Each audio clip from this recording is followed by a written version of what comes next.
Hey, thanks for coming back here to the Gill Track and Field Connections podcast. I'm so humbled to be your host, Mike Cunningham, National Business Development Manager here at Gill Athletics. Here on the Connections podcast, if this is your first time joining us, our goal here is to uplift and honor coaches from around the world. And we're going to do that again today. I think we're going to have a really good time actually with this one.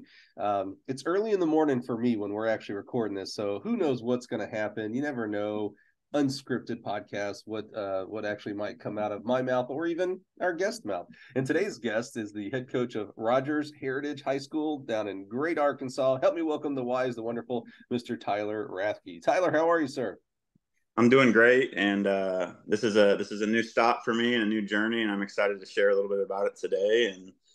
And with new stops and new adventures, there's a bunch of learning curves that you think you've figured things out, and certainly learning that each state is different and there's a lot of differences. And I know you've talked about, upcoming visiting with different states on their qualification processes, and there's certainly simple things like that, but there's a whole bunch of other things. And so it's been fun, and change is good for growth. And I'm excited about the opportunity here, and excited to be on the podcast today. So thank you very much. Oh man, you're very, very welcome. Thanks for, you're a great co-host. What a great plug for an upcoming project that we're doing. Thanks for bringing that up, Tyler. So if you're listening, I think we're going to do this in April and May is what it's going to end up being. I wanted to, not only for my own curiosity and wanting to learn, but also to help educate. We're going to have one high school coach from every single state, plus Washington, D.C., come onto the podcast for just 10 to 15 minutes. It won't be our normal megathons that we have here for an hour and a half and such. But we're going to have them come on, and they're just going to simply explain how their state uniquely qualifies athletes for the track and field state meet. We just want to learn how different states do it. We know on the NCAA, you have, NAIA, D3, JUCO, D1, D2. We all kind of do it differently there. In fact, in D1, we do it differently between indoor and outdoor, for crying out loud. So there's not a lot of consistency. But the goal for having all these different state high school coaches come on and explain that is just to help other states see how they do it. And maybe there should be a change, could be a change. We're not going to talk about what maybe you don't like about it. We're just going to be straightforward, talk about the qualifying procedure. And I probably have a little bonus question on there of what makes your state meet in your state unique. Like, for example, Iowa, they have the 400 hurdles. Not many states have the 400 hurdles, so that'll come up.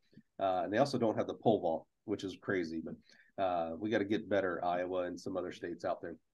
So look forward to that in, like I said, April and May of 2024 as we get into season 5 next year for the track season. So thanks, Ty. That was a great setup, man. Thank you so much for that. I got to lob. You got to lob more easy things up for me like that. That's always appreciated. Yeah, no, I quick sidebar too. I'm just excited for it as I transition to a new state. Like, I'm 6 minutes from the Missouri border in my current home, and I can't explain just how different the qualification process is. And I've been on that state board of Missouri for the high school coaches it's called the advisory board. And we look at rules and we talk about things. And it was really eye-opening in a positive way. And I had been in the background of that, and said, well, we should do this, we should do that. And you sit in a room with a bunch of coaches from around the state that are elected to that board. And you talk about the differences between the small class and the big class, and locations and facilities and different things like that. And anyway, it's just really eye-opening, and I think your journey with these coaches around the country is going to really open some eyes. And what I hope as a high school coach is that it promotes possibly some change in a positive way, because if you're just unaware that there are different systems and different ways to do it, and some states can make a qualifying standard happen and some states can't, and I think it's just going to be very positive. And I know there's different parts of the country that, if you're a Midwest guy, you never get to really talk. And I did a similar thing with just trying to find coaches around the country one time. And I just wanted to follow a coach from every state for that exact reason, to get a little idea. And I just struggled. And as you were getting down to your final 3, jokingly, just like, does anyone even coach track in those states? Because sometimes they just don't feel like they're on Twitter, and that doesn't mean they don't coach. Yes. And certainly wasn't trying to be a knock on them, but It'll be very beneficial for those that take an interest in it. And I think they can take it back to their state boards and discuss it. And doesn't mean they have to change, but I certainly think it's a positive. So thank you for doing that. Yeah, starting conversations, man. That's what it's about, and connecting people together, of course. And you're right. I remember you tweeted that, and I was like, well, yeah, they do track. I took it snarkily. That is absolutely on me. That was a judgment. I'm so sorry for that. No worries. I get it now with the background, because you're right. I'm still Alaska, Wyoming, and Delaware. I think I have everybody. I think I have some people lined up. I just got to hear some confirmations, but then I'll be all set. And then I gotta, sometimes I do these projects, and then I gotta, I realize, oh crap, well now I gotta deliver. These are, let's call them 15 minutes each, which means call it 30 minutes, booking time. That's 25 hours that I've got to figure out how to record and curate and all that. So it'll be fun though. I'll learn a lot, and we'll start some great conversations. And who knows, maybe this leads to Texas starting the javelin, and Alaska starting the pole vault. Who knows? We'll see out there. Okay, hey, well, Tyler, let's get into you, man. This is what we're actually here for. Let's jump in our Wayback Machine. Where does track and field and the idea of coaching start for you? Man, so I was exposed to track and field later than some of my peers. I was never involved with AAU or USATF at the youth level. I grew up as a soccer player and a basketball player, and never really saw track in my future. I guess some of my earliest memories were attending some AAU meets that one of my older cousins, who was kind of a mentor and somebody I looked up to, was running at. But I couldn't tell you what events he was running at that age, and he was middle school, high school age, and so I was much younger, and I was just going, and I was just more interested in my cousin and supporting him and looking up to him than what event he was running, what his times meant, things like that. And so, my first experience with the sport was in a yellow banana jumpsuit for Felton Middle School in Hayes, Kansas. And seventh graders had a choice of wrestling or track and field as their first school sport. And I was not going to wrestle. And so I chose, track and field, and there was hundreds of kids in these yellow sweatsuits, and it was just hilarious. And everybody called us the Bananas. And so that was my first experience. And I remember running some 4x4s as a seventh grader, and I had a soccer background, so that made sense. But I was a big kid, and I had grown really early. And so I stand about 6'2.5" right now, and I've been that height since I would have started track. And so wow. I was much slender and skinny. And so I ran some 4x4s, and I tried some high jump, and I was awful at that. And I threw some. And I think the reason why I got into throwing was because of my mom. And so my mom, again, back in a day where it was a lot less probably girls participating in sports and such, but there in Kansas was a state runner-up in the shot put. And honestly, my mom didn't ever really talk to me about that until I kind of picked up the event. Like, I didn't know going into the sport and choosing to go to throw the shot put one day that, like, my mom had this background in it. Part of that's because my mom's just really humble, and part of that's because I hadn't really had any experience with it prior.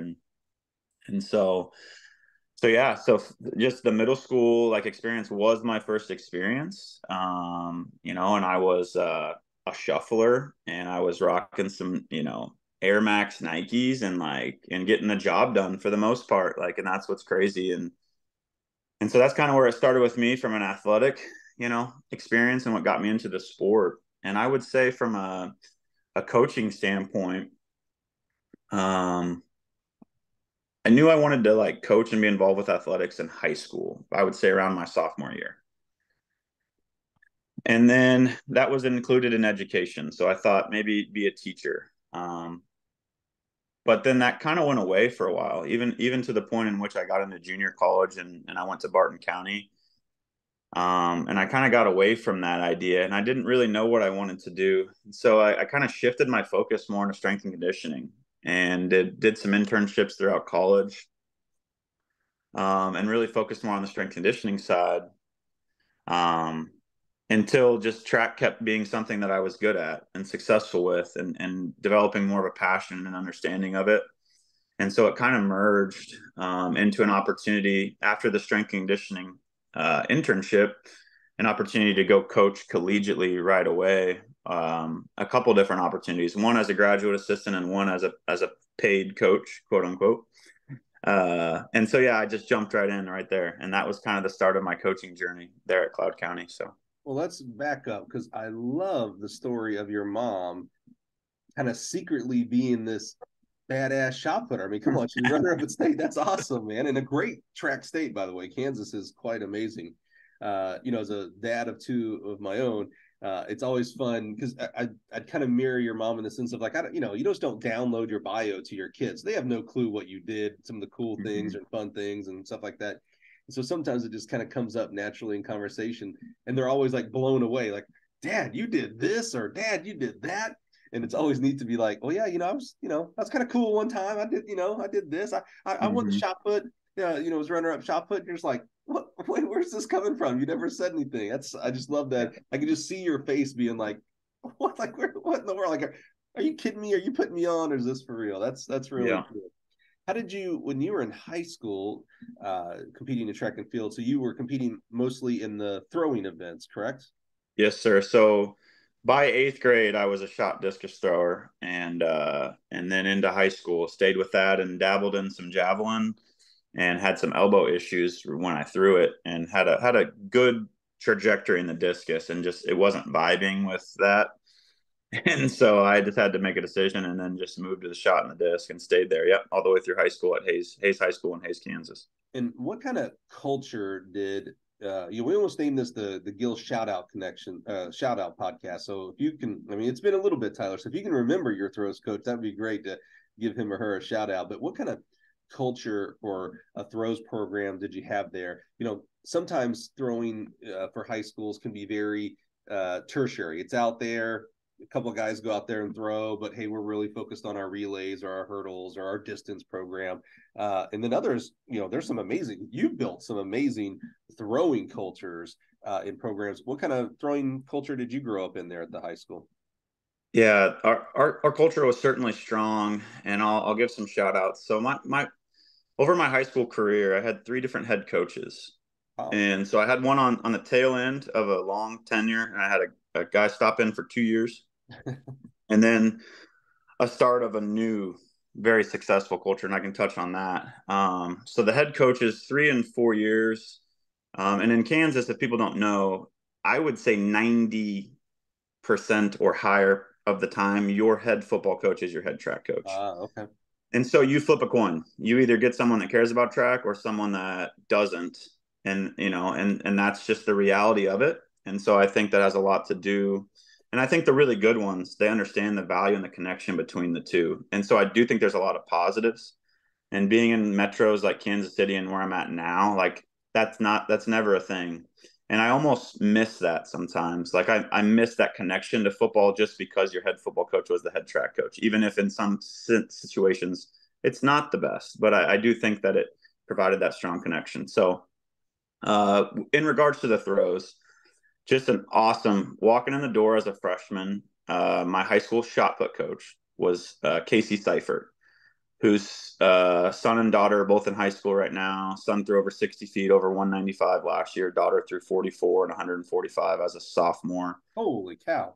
I mean, they were loaded. This is in Beloit, Kansas. So Casey is now a high school principal, but I got him before he moved to Beloit for 1 year. Casey was a part of a high school team at Beloit that had 3 shot putters over 64 feet at a very small school back in that time, and still is. Wow. So I walk into this guy as my high school shot put coach, and so we work on the glide, and I start gliding and have a good freshman year with a 12. And I think I threw about 45 feet at the end of my freshman year with Casey. But just somebody that's a worker. He's a leader now. He's an admin. He's he's a principal of a high school. Like, he was always someone that was just a very humble, but you knew what he expected and what was to be done. And he's just a great leader. And so then I had a discus coach, Kirk Maska, who had been there for a long time as well. And his son was a 193-foot high school thrower and had the Class 5 record. And so, like, I couldn't have asked for a better two throws coaches when I walked into high school. And of course, Coach Seifert moves on, and I believe moved to like a head football coaching role before he became the principal and AD. But then I get a guy named Mitch Harris, same thing, just overly dedicated to the sport, loved it. Kids all have done it since, and just continued to fill like that expectation. So I remember as a freshman, I was throwing 45 feet, and I think most 45 footers would be on a varsity, like in most places. Like I think that's decent enough. Well, I had like 58 footer, and a couple, I got like a 55 and a 53. That was our varsity, and they were three seniors. So those guys all threw the disc. So I was a JV thrower as a freshman, and I only lost to one kid in middle school the whole time. So like, that was a different experience, but like it opened my eyes to like just what this is supposed to become and like where I'm headed. And I never felt any type of way about being on JV. I was just pumped to be on JV and be around these guys. So three seniors, like big, humongous football guys, and they all graduate. And so the doors kind of open next year, and we have a little bit of a lull kind of in our upper level talent. And I'm kind of one of our better guys coming back, and I'm still just a very scrawny, lanky guy. And so sophomore year, I'll speed this up here. We get to the state meet and our regional. So we have a one qualifier round. Our regional, I finished fourth. I finished fourth to a guy that goes on and wrestles at Oklahoma, a defensive end that goes and plays for K-State, knocks down Robert Griffin III's pass in a Big 12 championship game. That guy was second in my region. I couldn't tell you who was third. Don't remember him. And I was fourth. So we go to the state meet, and I have zero expectations. Like I'm still new in the sport. I don't even know what it means to get to state or qualify. And I just remember being relaxed. And it's been a while, but I just remember having no expectations and no thoughts and no anxiety and no stress. I was fourth at my regional. I should have finished somewhere between 12th and 16th of the state meet. And somehow on that day, and it's like what sparked my career was a 14-foot PR in the discus. And I go from fourth in my regional to third in the state behind those two super studs that end up playing Division I athletics. And I think I threw 156 feet and got third in our Class 5 meet. And so that was like a humongous moment because there was some personal things in my life going on that like just could have taken me out of the sport or into other directions. And I was hyper focused on basketball. And then just to have that completely just, I don't want to say random, but just like incredible moment that was so unexpected is a better word, that just like hooked me and kept me involved, and moved me along. And so fast forward and hold yeah, on, go ahead. stay there because I'm curious because it's interesting. We just had, I believe her name is Tua, University of Iowa grad, who just had, I think, a 14-foot PR at the World Champs to win.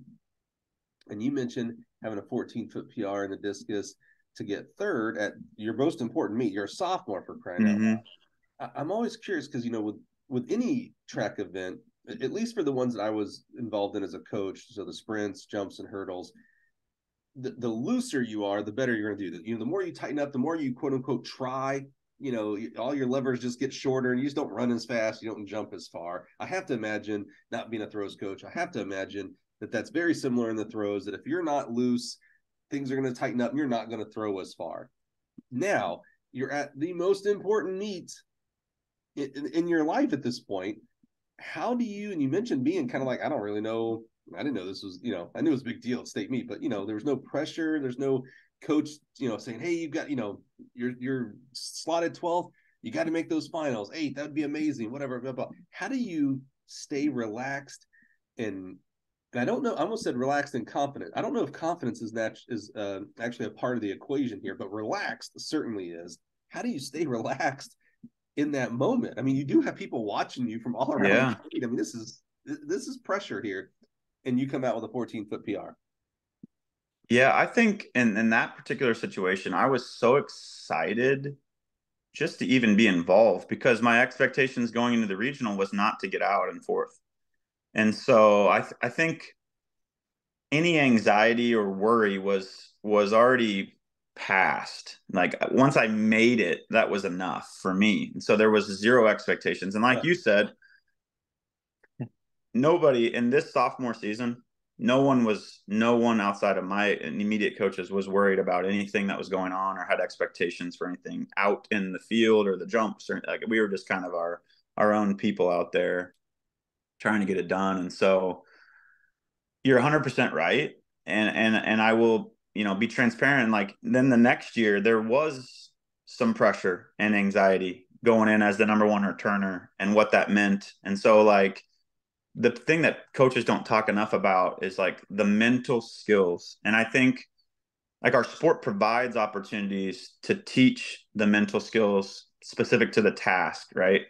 Like stepping into a circle with high expectations, or what the practice routines look like. And like we get those opportunities all the time. And I'm not saying I'm perfect, but like it's so important to like take the opportunity to have the conversation when the mental opportunity of overcoming is there. And I'll give you a brief example, sidetracking, but the other day we have some really smaller framed freshman girls in our off-season track program right now, and they were doing some farmers carries with a hex bar, and I saw the doubt in their eyes, like that they could not pick up the 95 pounds. And we have a strength coach that works with our team, and we have older girls, and they start watching and they see girls carrying things, and they're like, eventually through lots of prodding, a couple of them do it. Well, then a couple of other freshman girls that are about the same size see that, and they come over and do it. And so if I let that go and just say, oh, they carried 95 pounds, cool, I missed the opportunity to talk about like the mental skill and the overcoming adversity aspect that they just did.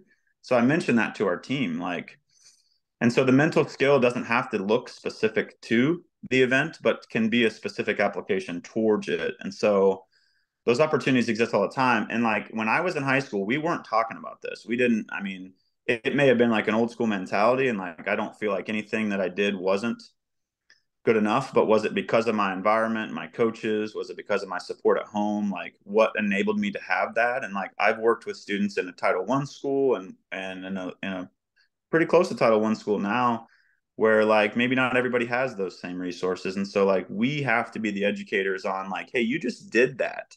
Like you just did that. And like how cool is that? And like next year, what can we do to like combat expectations and stay relaxed? And like, and so to your point, like absolutely the relaxed, confident competitor is the most dangerous. And so you can be confident and anxious, and I'm not as scared of you, but I'm scared of the guy or gal that's super relaxed but knows how good they are and can maintain like what I would refer to as a relaxed state or parasympathetic state, prior to the competition.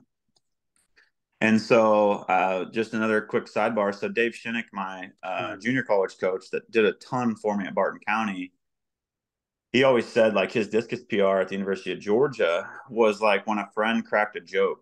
He stepped in the ring and like a friend like said something very personal to him and made him laugh, and he lost it and then like wound the discus back and went and threw a huge PR.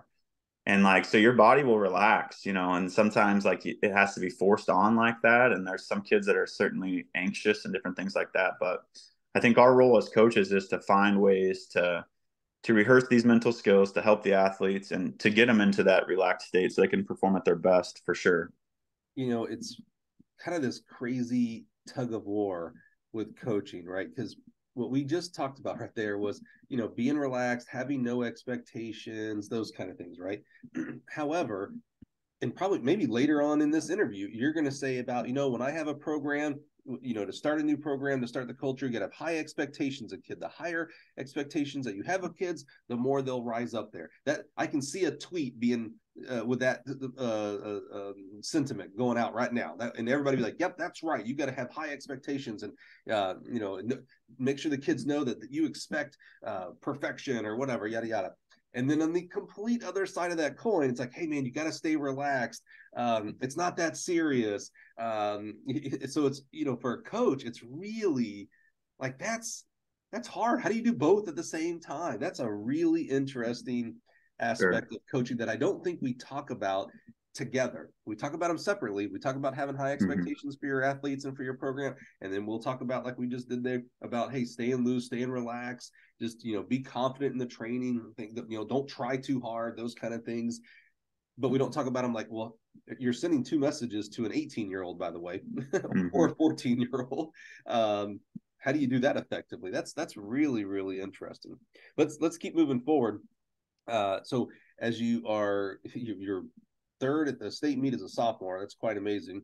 You continue to develop as an athlete. You said you had thought about knowing that you wanted to be a coach even back at this point in the sophomore or junior year of high school. So what did you do as you were going into college? Did you go in and major in education? What was the thought process there?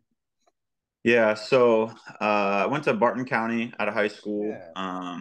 Ended up finishing my high school career, two-time state champion in the discus. Won a shot put as a gift. Had the top athlete scratch out. I was the second best. I took it. I don't need to say that, but I feel Hey, the stats obliged show to you're the say that winner, in buddy. case someone like checks my high school shot put PR. They'll be like, "How did you win with 53.8 or whatever?" So anyway, yeah, so three-time state champ and just feeling really good about myself and like walking into JUCO, like 50 national championships at Barton County, coached through at University of Georgia. Like I'm pumped, I'm the man. All these implements keep getting bigger and chasing me, And so anyway, so I get into Barton County, and I just enrolled in general students type thing. And JUCO is not as much pressure. So I'm taking college algebra, comp 1, comp 2. I didn't take any.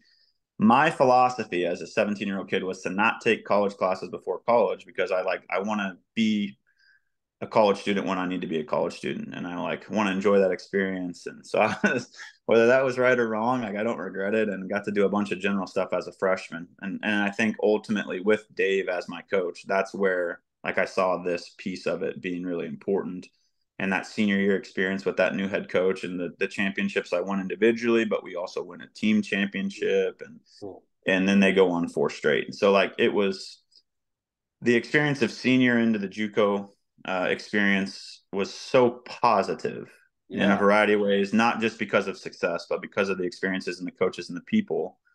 I was able to see this is my calling. This is what I want to do. And so I graduate, with just a general science, bachelor's in science, and then transfer it out and end up graduating with exercise science as my degree From Hastings College. Yeah, Nebraska. So, right? Yeah. Yes, sir. Yeah. So they were in the GPAC and so many stories. And I think coaches know this, but Kansas has, I think, about 3 million people. Missouri has 6 million. Arkansas has 3 million. Illinois has 12 million. And I'm just talking about the regional ones that I know. So coming out of high school, I thought I was really good. I had won the Class 5 state meet, blah, blah, blah. I thought I was good, and I really believed I could be a Division I thrower. I could do this, I could do that. And I'm back in a state now that's kind of that similar population and a lot of classifications. And so a lot of kids are state champions. In Missouri, it was tough to be a state champion at 6 mil. And I'm sure in Illinois, it's even tougher. And there's coaches in Illinois that are fantastic, probably never had a state champion just because of how, Indiana has one classification. So I just remember going into Barton County, and I'll touch on a couple things at Barton County because it was very impactful. I walk in the door, and I think one of our first practices, I had a little routine in the discus with some tapping of my toes and some unique winding that was just rhythmic and something I'd always done out of routine. And it centered me, if you will. And it allowed me to do the same thing every time, like a free throw shooting routine with 3 dribbles and a spin, So I walk in and Coach Jennick's like, "What the hell are you doing?" And I'm like, "You recruited me, bro. I've been doing this the whole time. What are you talking about?" He's like, "Don't ever do that stuff again. You look like an idiot." Okay, this is a guy whose head is as big as the door frame, walking in thinking I'm so good. Yeah. And here my junior college coach is telling me that I look stupid and I should never do that again. And I remember at one point in my freshman year, and I think every freshman goes through this. I don't know how many athletes will listen to the podcast, but it's crucial that you make it out through a full year and you don't give up at semester. And I was so close to coming back home and just being a student. And how would that have changed the trajectory of my life if I'd have gone back to Fort Hays State and just got out of the sport because I didn't like the way this man made me feel, even though he was challenging me and wanted me to be really good. So my roommate was the ultimate catalyst for keeping me there. And so you want to talk about an incredible story. A guy named Jeremy Hardy goes into the United States Navy, spends a couple years doing that, maybe the basic training aspects, and then gets to go to school. He's at Montezuma, Georgia. And we get randomly paired to be roommates. And he's going to be going into his sophomore year. He had run 11 seconds, 11.3 in high school. So not a very talented sprinter coming in. And so he's my sophomore roommate. Like on paper, we have nothing in common. Like, but he was a great person. And so like we initially gelled through the sport. And I remember we would watch Tyson Gay clips. And he was a sprinter, but like I'm the thrower just watching like the way Tyson ran because he's a Barton County alum. And so we're watching stuff. But I just remember like through that experience of being his roommate. And so just a quick fast forward on him, he ends up running 10:08 at Cowley County at a really windy day. But like all of our guys, we had like 6 guys under 10:33 my freshman year. Then only one of them was a freshman, so they're all sophomores. Jeremy runs 10:08. Like nobody deserves better. He ends up going to Auburn on a full scholarship as a walk-on at Barton County. So that's the type of dude I had in my room my freshman year. And I just remember that moment when I'm like, Jeremy, like coach is on me. Like, and I feel like he doesn't like me. And I feel like I don't fit in here. And like, I'm one of 2 white guys on the entire program. And that doesn't include just African Americans. That includes, we had Chileans, we had Dominicans, we had everything but white guys. And it was just me and a Canadian shot putter. Like I don't fit in, Jeremy, even though Jeremy included me. Like I just don't feel like I fit in, and coach doesn't like me and blah, blah, blah.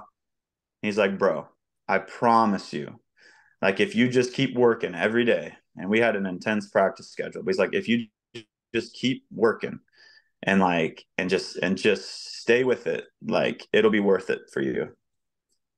And so Jeremy had a big part in it. And my mom was like, yeah, we'll support you if you want to come back to Fort Hays, like being a mother. But like, we'd like to see you stick it out. We don't want you to quit. So that combination kept me in it. And like I've already said, like, I'm not having this conversation with you right now if I go back to Fort Hays and I become a student. I'm not involved with the sport. And I talk to students and kids all the time. Like there's so many of these forks in the road, if you will, or splits, where a single decision that seems so small significantly could potentially change your life. And it's almost overwhelming to think about it. And I think when you trust in a higher power or a higher purpose or anything, that drives you, and you trust in the decision-making process, like it should take a little pressure off of it. But man, when I look back at relationships I had with people, decisions I made on where to go to coach, decisions I made on whether to stick with something or not, decisions on whether to say yes to that decision that may have been negative towards my career, like all of those could significantly alter the direction that you're going as a person. And I think it's important for kids to hear that and know that like they've just got to be comfortable with the decisions they make as they go through the process. And in all hope that it will end up putting them in the right spot, and like trust that they're going to end up in the right spot if they just trust the way they were raised, their moral compass, what their family has instilled in them, and their coaches and things like that. So I have said that 100 times on this podcast. I mean, almost to the exact way that you just said that, we have perspective now, and we can go back and look at these forks in the road. It seems like a pretty innocuous decision, but it has a major catalyst for our career, right? Now, what we traditionally do is think of the negative, and you're being very traditional here. You're like, oh man, if I'd have taken the left road instead of the right one and gone to Fort Hays State, I wouldn't be in the sport today, et cetera, et cetera. And you might be right. We'll never know, right? This isn't the Marvel universe where we get to see the multiverse, right?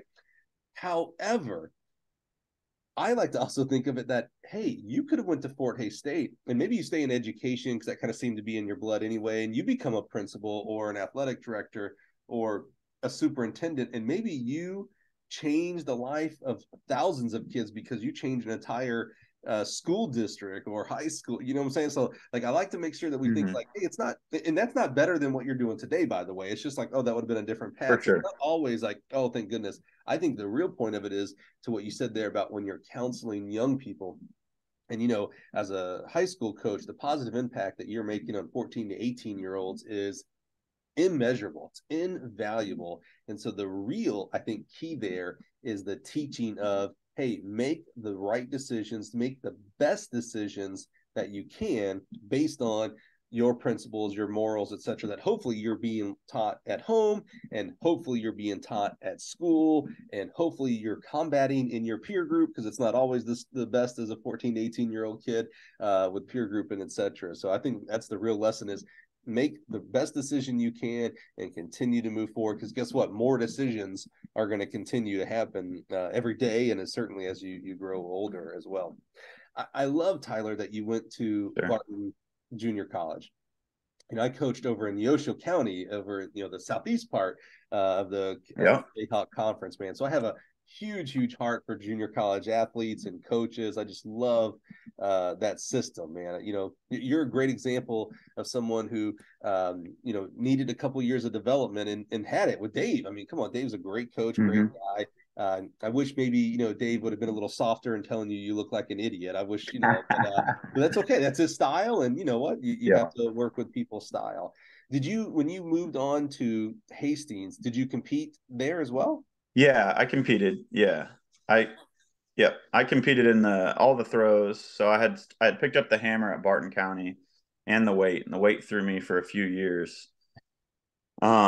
And so through hammer, weight, shot disc at Hastings, and in Hastings, you know, talk about connections and relationships. And Hastings had recruited me out of high school. So my dad went to school. And so that's probably the only reason like I knew anything about them. And went through a recruiting process again with high expectations of reaching the Division I level.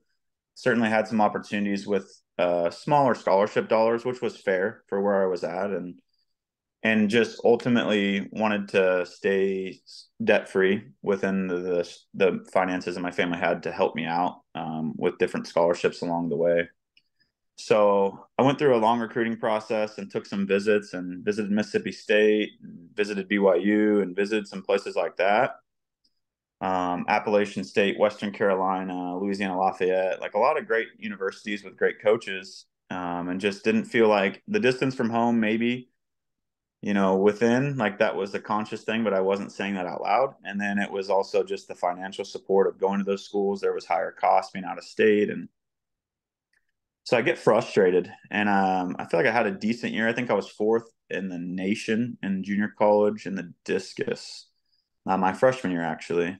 And then just I finished 10th as a sophomore, and had a sector foul, but felt like I had some okay marks, and I was certainly developmental, like you said, and I was still there with my strength levels. So I get frustrated with the recruiting process, and I'm watching, you know, Hastings a little bit, still following them maybe on social media, and they graduated 360-meter hammer throwers, and you know, couple 56 plus shot putters, and like so they graduate three like legacy guys at their school, like in school history. And I graduate that my sophomore year. So I happen to still have Coach Osgood's number, and I just reached out and said, "Hey, Coach, would you have any scholarship available for a guy? And here are my marks." And he remembered me from high school, and he said, "Absolutely. We just graduated three of the best throwers in school history. I have a ton of money on the guy's side. Like, would you be willing to come up for a visit?" So I'm talking like late May after the national championship. I roll up to Hastings, which is about 3 hours north of my hometown, and go on a visit. And I was pretty sure that's where I was going without needing to visit. And I think the visit was just more on his end. Like, you're a guy that dipped on me out of high school. Like, I want to make sure you're in for this. And so ultimately went up there. Um, and what a great experience too, you know. And again, you're talking about alternative routes and how my mind was so wrapped up in Division I, and wouldn't even look at Division IIs. And here I am, I'm a 2-year JUCO guy and a 2-year NAIA guy, and I wouldn't change anything about it. And I think both did so much for me. And I think I threw as far as I could have ever thrown anywhere. You know, maybe in the discus, I had a couple meters left in me, and could have been a little more technical, but, you know, end up picking up the hammer and the weight, throwing the hammer over 200 feet, throwing the weight over 65 feet, like in the NAIA, Wow. and just having an awesome time and setting the school record in the discus. And so just a lot of cool things that happened. And like I talked about my freshman, sophomore year, that weight threw me around. And again, could have been an easy opportunity just to give up and be like, this event is terrible. And it kind of is when you're a scrawny freshman boy, and so just stayed with it. And I've shared sometimes like my progression in those events. And I think that's pretty normal for someone that picks it up as a freshman, but I'm proud of like the development of those new events over the 4 years and like looking at the growth and just staying with it. And so, yeah, just a fantastic experience at Hastings. And Coach Osgood has developed so many All-American throwers in the NEI. And I remember a couple times on national meets on the All-American podiums, there would be 6 of 8 on the national meet that were from the GPAC. So we had Doane and Concordia and Morningside and Nebraska Wesleyan and Hastings. And so we had a loaded league. And so that was cool too. Like you'd go to your GPAC meet, usually through indoors at Devaney Center at Lincoln, and you'd just be competing with the same guys the next week at the national meet. So yeah, great experience. And ultimately exercise science degree doesn't really give you a whole lot of great options. But coming out, I knew like I wanted to coach college track, and that was what I was all about. So again, I had 2 opportunities. One was a GA at a Division II university, and one was, and the GA didn't really offer a degree I was interested in. And the other one was coaching at Cloud County Community College and making a big $6,000 my first year. And so I looked at the talent, and they had like a 73-meter javelin guy and a couple good Jamaican throwers that had thrown okay as freshmen. And I was like, I want to work with good athletes. Like I want the opportunity to develop good athletes. And so ultimately took that, and yeah, so that was awesome. And in Cloud County, I know you've talked to Harry and Ted, and I worked with them and Drew Mahan for that first year out. Yeah, Gil podcast alums there, man. Harry and Ted, true legends in not JUCO track and field, in track and field, in collegiate track and field. That just so happened to coach at JUCO there at Great Cloud County, man. Just a bunch of characters there as well, man. I love them to death. What was that like? I'm always interested in a coach who's coached for a little bit of time now. What was their first year like? I think coaching junior college is unique. So what's unique here is that you were a junior college athlete. So you came in knowing the game, if you will, of junior college track. It's different from 4-year. It's different from NAIA Division I, Division II, Division III. It's different, especially in Kansas. And I'm very biased because I coached in that conference. But Great Bend, Kansas, there's nothing there. Concordia, there's nothing there. Chanute, Kansas, there's nothing there. What was it like going into coaching a junior college with the experience of being a junior college athlete yourself? Yeah, it helped a ton being a JUCO athlete, walking in that situation. And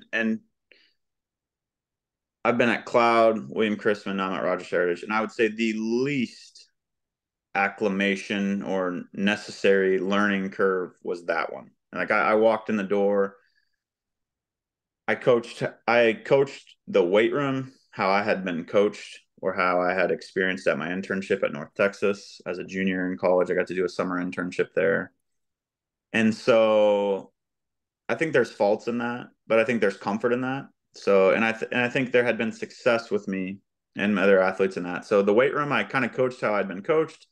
And in the technical throwing events, I had in the hammer, the shot, and the disc, I had a unique blend of Dave and Zach and my high school coaches to like, but I was still coaching kind of how I've been coached and then passionate about learning and trying to soak up as much as I could. And but just being young too, maybe like I didn't realize like there were challenges. And maybe just getting to be an assistant coach and have to deal with just your throwers and train just your throwers, that was an easy transition as opposed to the next couple stops I've had being a head coach. But it's certainly being in the junior college, understanding the region, understanding, even a lot of the coaches in that league still remembered me. Not that I was a standout, but just remembered me a little bit. And that was really helpful.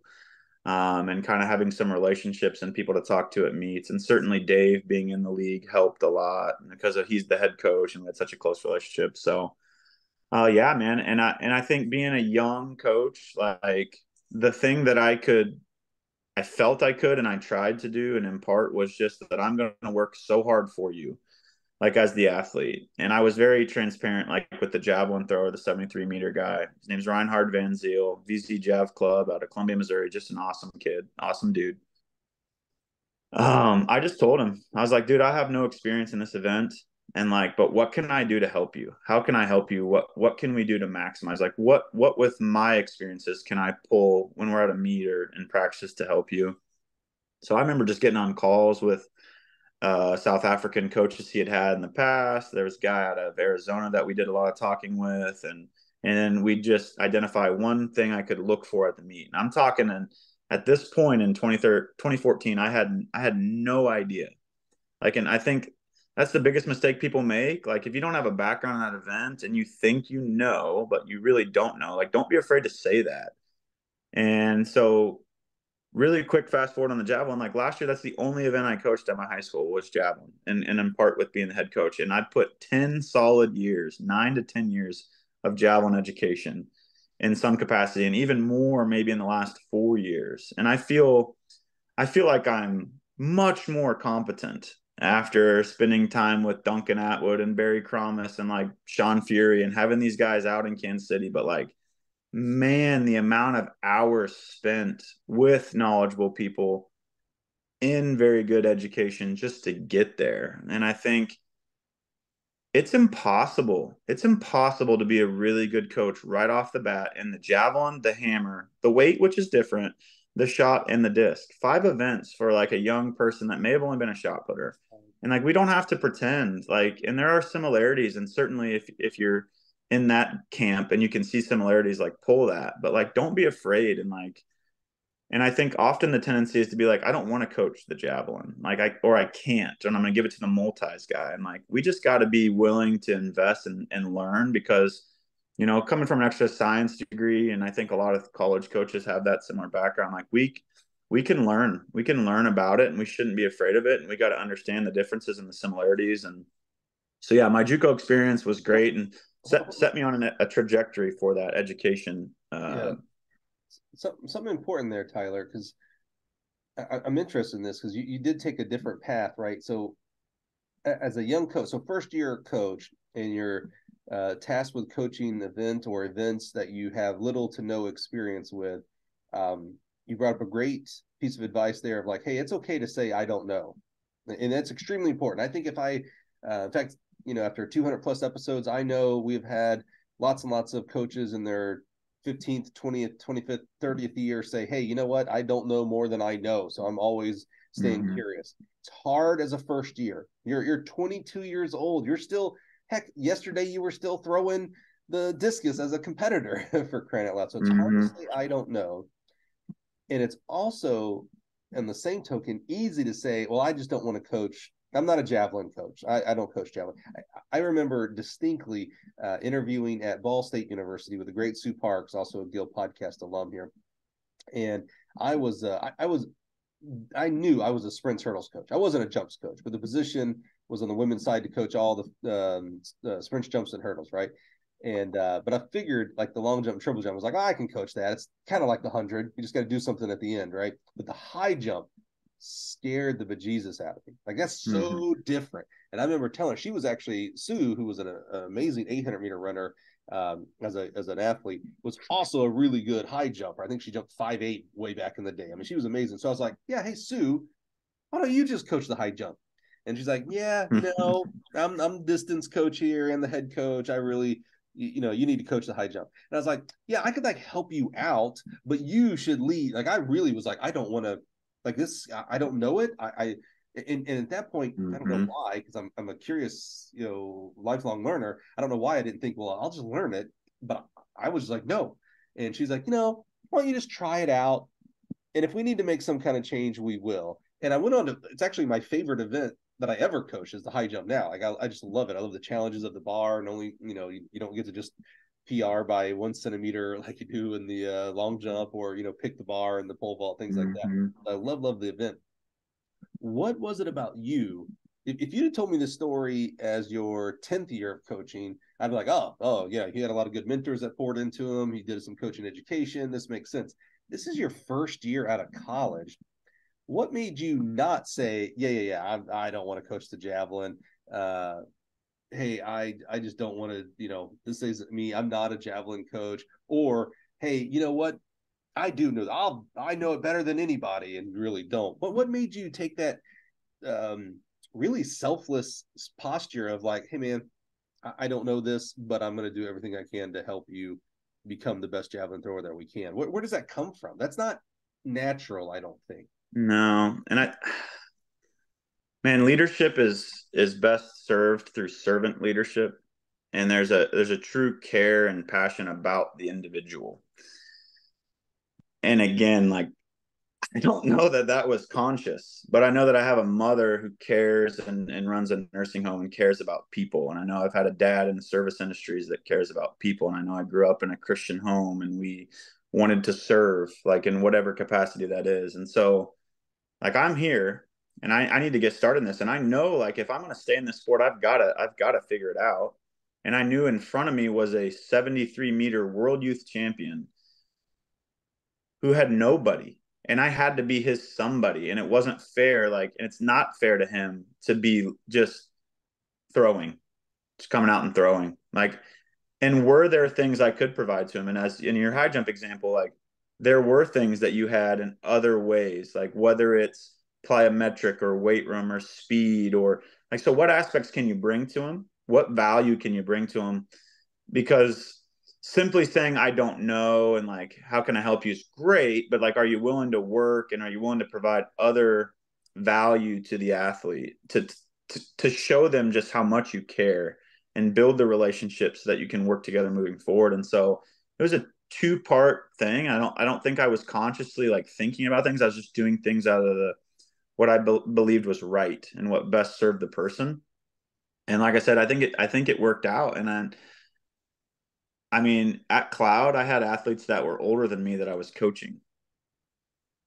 And I think confidence, consistency, showing up every day, working your tail off, providing value in certain areas that you have strengths, that because you're always going to know more than the people you coach at something, right? Like, you should, even at 22, and I'm coaching a 24-year-old, there's something. And like, I've always got to come off that way, like that I'm the confident coach.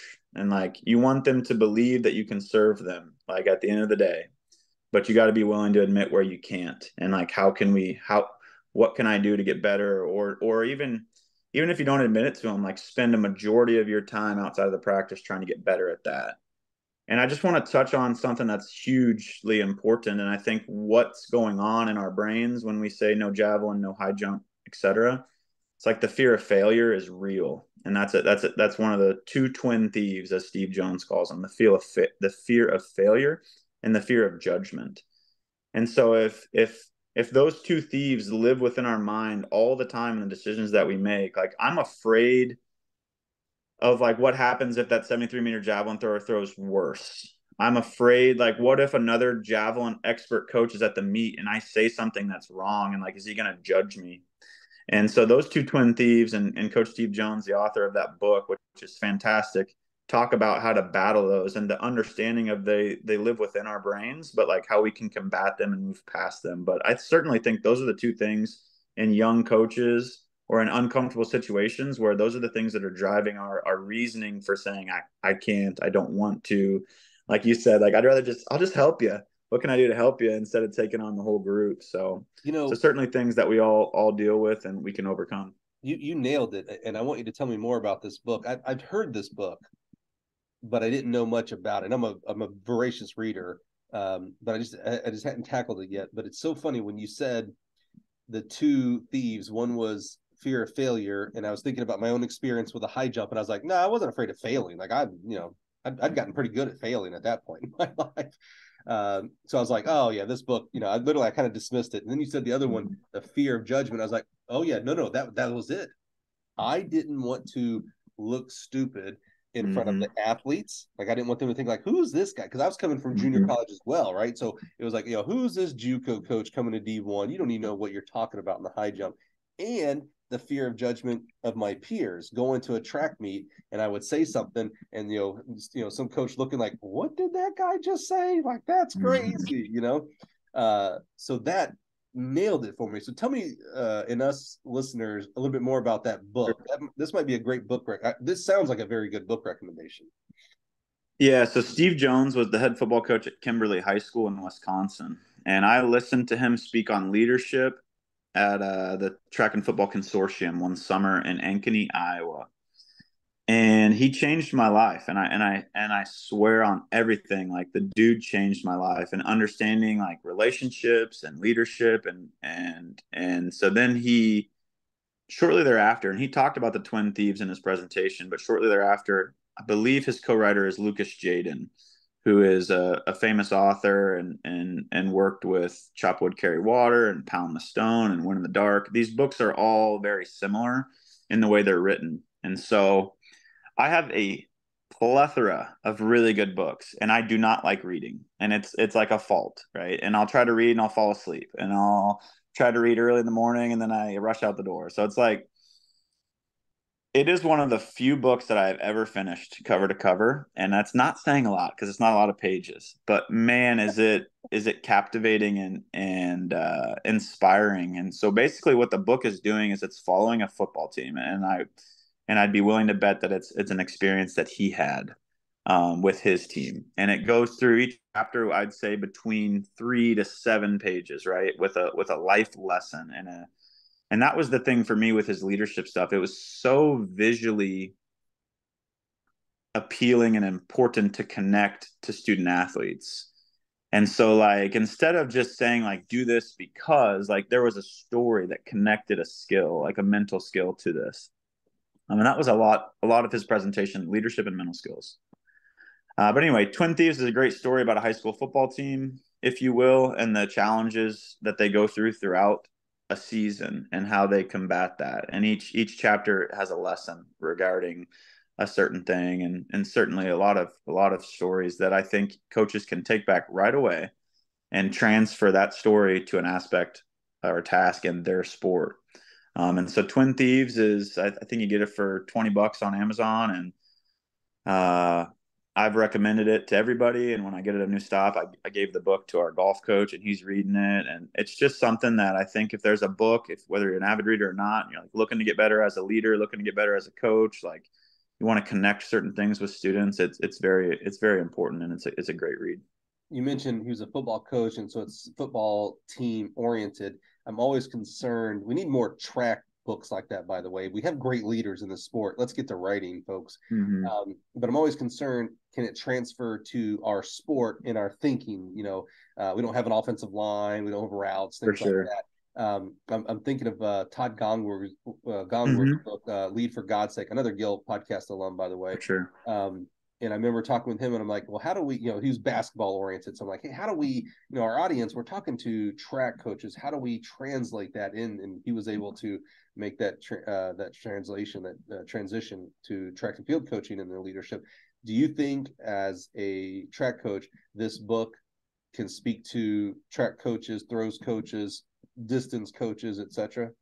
Yeah, it's certainly much more about just a team. So blank team and the experiences that all teams would go through, not preparing tactically for the O-line, the D-line, preparing for a competition, something that happens in the locker room, something that happens in the community. And it's story, like it's a story. So it doesn't feel, unless you knew he was a coach, you would have no idea he's talking about his team potentially and the experiences of that. And I just gotta, with full confidence, be able to say, like, you will not regret reading this book. And I'm not receiving a kickback for saying that, but it changed my life as a 29-year-old man. It changed my life between the book and the 2 1-hour, presentations I listened to with him on leadership and mental skills. I love it. All right, I'm heading straight to my library. I'm going to read it now based on your recommendation. So keep us going here. We're at Cloud County. You're working with one of the top javelin throwers around. How long do we stay there? And you're doing what you wanted to do earlier. You had said, I knew I wanted to coach college track. Spoiler alert, we know you're not coaching college track today. What was the next step? Yeah, so I had a great first year at Cloud, and I'm proud of what we did, and Division One signees out of that group, and some which didn't have offers, and some which did when I walked in, and a girl named Rochelle Reed had never thrown the hammer weight. She ends up winning the region in the weight and throwing the hammer, a school record at the time, which has since been broken by the girl I recruited before I left. So like awesome experience. Could have stayed for a long time. Was a single guy living in a campus housing, like I said, but financially just very low compensation, but not abnormal and not enough to get me by like at that point in my life. And so just funny story, and maybe listeners will know these names. So Naoka Clunas is the Jamaican national record holder in the hammer and was the first Jamaican to ever qualify for World Championships this summer. She trains with Nathan Ott at Penn State. So I recruit Naoka the whole time I'm there that year. She commits and comes over. And then another guy named Rajendra Campbell, who trains with Brian Allen at Missouri Southern and just threw 22:19 or something. Set the Jamaican record and was at the World Champs. I think he finished 10th or 11th. He made the final. Like, so I recruit those two Jamaicans and a handful of other kids from Kansas and such. And like, it hurt. And I think coaches don't like to leave a lot because of the relationships they've established. And I feel that. Like, but I know like everything happens for a reason. And I'm called for certain things. And I've had lots of opportunities beyond when I left Cloud for that 8 years at the next stop, which we're about to talk about. But like, you just got to be patient and trust that the right thing's going to land and not force it. Like I didn't find myself applying for a lot of jobs, and like in this particular next step in my career, I didn't apply for it. I received a call, and I feel like at least in my experience, anything I've ever applied for, there's been a few, like has never worked out. But when somebody calls me in a leadership position from another place, like that's usually a pretty good situation. And so whether that's an AD that's listening, like instead of just waiting for the candidates to fill their applications out, and you may grab somebody really good in that situation, like what are the connections and the relationships that you have, and who can you go like do your homework on and find that's a fit for your program. I think that's incredibly important. And ultimately that's what ended up happening. So I'm at Cloud all the way pretty late in the game, maybe after the national championship before I knew, or right before region outdoors. A school district in Kansas City calls me, and it's the assistant superintendent, director of athletics for the district. And it was through a relationship with my high school coach that I had my senior year that led that first team championship en route to 4 and 3 after I left. That coach had known this superintendent from his hometown, and his dad was actually a coach. And so there was a lot of respect for this family. So this superintendent had reached out to him about his interest in coming to the school district. And he's like, I'm good where I'm at. And so the superintendent said, well, do you know anybody? And he said, well, I got this guy, Tyler Rathke, that was one of my athletes, and he's in coaching. You might want to call him. So they called me, and the opportunity to get a teaching salary and to be a head coach. And I felt like that was a move up, whether it was high school or college. And I felt like, honestly, the ability to impact more students than my 10 to 12 kids in my throws group at Cloud, all the whole package, the city, the financial aspect, the larger group, the head coach, it was all just attractive. And it was a pretty much immediate yes through the recruitment process of coming to the job and offering me the job the day that I interviewed.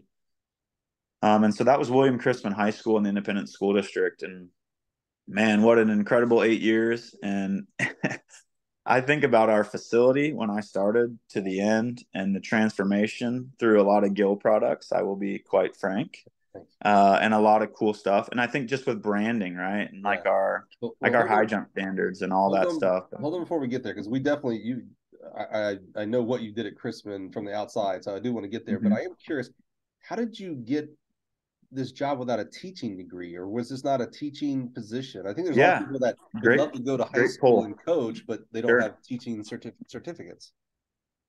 Okay, and that is outstanding. So there's an alternative route to teaching that you can do in most states. And they have it in Arkansas as well. And actually, my office mate, our tennis coach, did the same thing.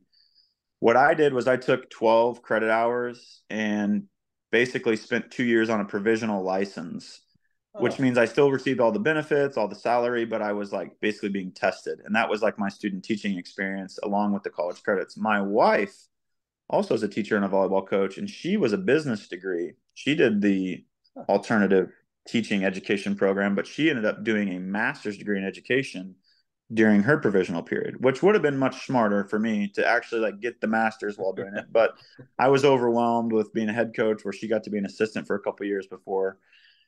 Regardless, those programs exist, and like I have maybe in the long run a hope to become an athletic director, and I would certainly like to be at some point, and I think I still have plenty of time to coach. But like the teaching degree shouldn't stop you. Like go find the best coach, and somebody that's working their butt off out of school, not making very much money, and bring them into your high school or vice versa at your different levels, and like go get them. But like high school, like there's the opportunity to do an alternative certification. And so you basically do whatever route they'll offer you, and you can do it as little as like maybe 12 credit hours with the student teaching type experience. And then you just have to pass the certification area. And with that alternative cert, like I was exercise science, I'm a PE teacher. My wife was business. Now she's a business teacher. So I can't be like a marketing major and be phys ed. That'd be much harder. And it may be right. possible with some teacher shortages and things. But yeah, that certainly was presented as an opportunity when I interviewed in this process, because that was one of the questions I had going through. It was like, well, what am I going to do? I don't have a teaching background, and so it's awesome that that's available for people, and something that certainly provides opportunities. And I think like 7 month old now at home, and so certainly things have changed in my life, and married and all those things. So like, high school is a great opportunity. There is more time with your family than a college setting in most situations. There is the opportunity to have some summer time with your family. And I think if people are looking for an opportunity, like, and don't be afraid, don't shy away from it, because of teaching or whatever. And there's some great opportunities. So I appreciate you bringing that up. yeah, it's always curious. When I taught level ones for many, many years, one of the top questions I'd get from a high school coach would be, "Hey, how do I coach college?" And I'd be like, "Oh, you don't. Like you're living the dream. You ain't got to recruit as far as traveling. Mm-hmm. You get to pretty much just coach during your season. That's awesome. So you're at home more, and you're probably making more money than most college coaches are as well. Mm-hmm. Stay where you are." I never, yeah, I think never is the right word. Got the reverse of a college coach saying, "Hey, man, how do I ever coach high school? I don't have a teaching degree." So I love that background, that there's information for people. I certainly understand that a lot of people should, if you want to become a teacher, become an education major. However, and you mentioned teacher shortages, I do think there's a lot of other majors and life experiences, owning a business, etc., that would be great to have in a teacher teaching young people today, for sure. So I appreciate that background there. So tell us about William Chrisman. What was the status of the program when you got there? And now going through, because you did do some amazing. I love you. You're so voracious on Twitter, and that's where I live basically. So I get to see a lot of the progression on Twitter. So grateful for you sharing a lot of your life and your coaching life there. Talk to us about Chrisman, what it was when you got it, and what were some of the challenges that you had to overcome as the new head coach.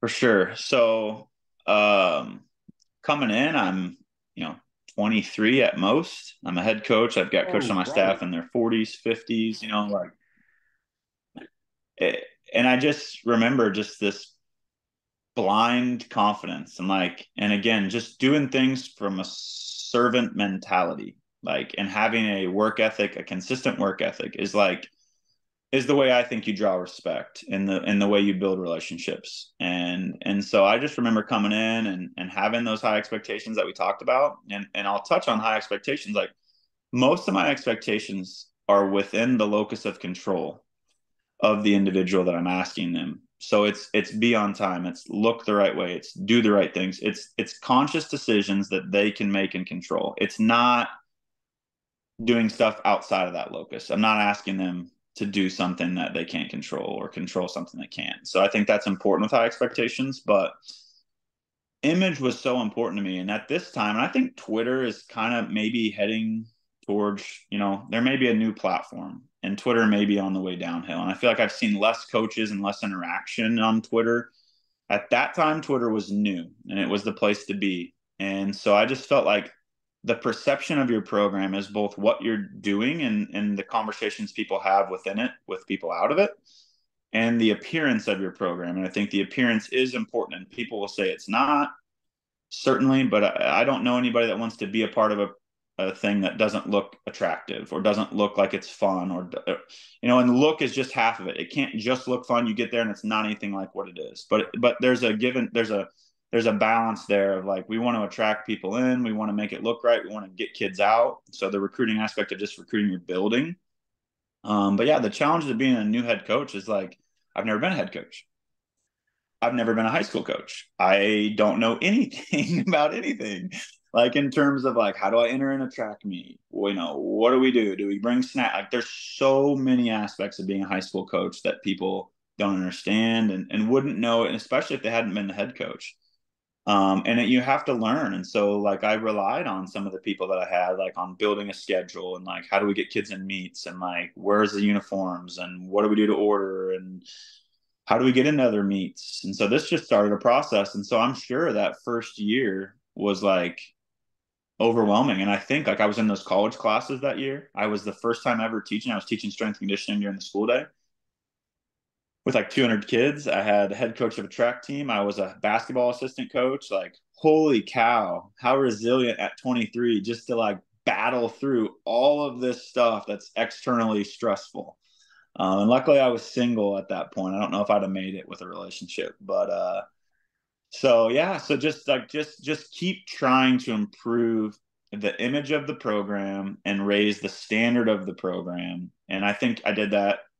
I think I did that through the hiring process of like bringing in great coaches.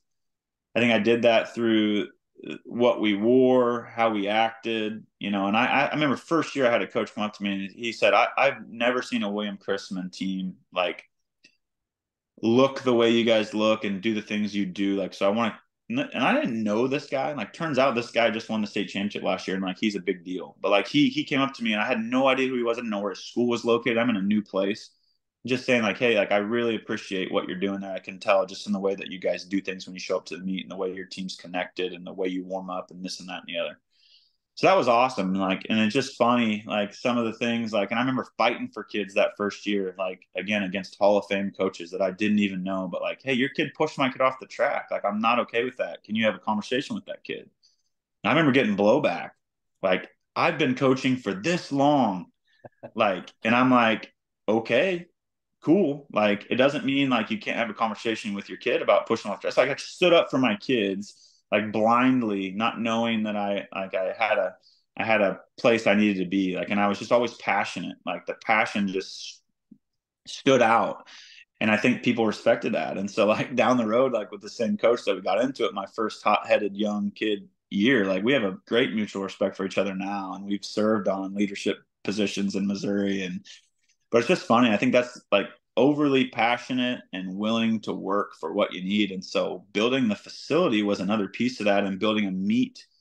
If you can get people on your campus and you can have an awesome track meet, like that reverberates around a community and that excites people. And we didn't have a ton of money in our budget. So we had, I always say, on the backs of groups of kids and families, like we built the facility. And we would work Royals games. We'd work in the Diamond Club and run drinks and food out. And we would do different fundraisers. And it was just a time commitment, and people provided their time, and we were able to build everything from hurdles to high jump mat to pole vault mat to standards to hurdle carts, like just the things that I thought, like some people would say like you don't need a hurdle cart. Some people would say like you don't need an ATX or ATG standard. Like you don't need the nice custom one. And that may be true, but like what an awesome experience for our student athletes that is to see that. And what an awesome experience for every kid that comes to our track meets.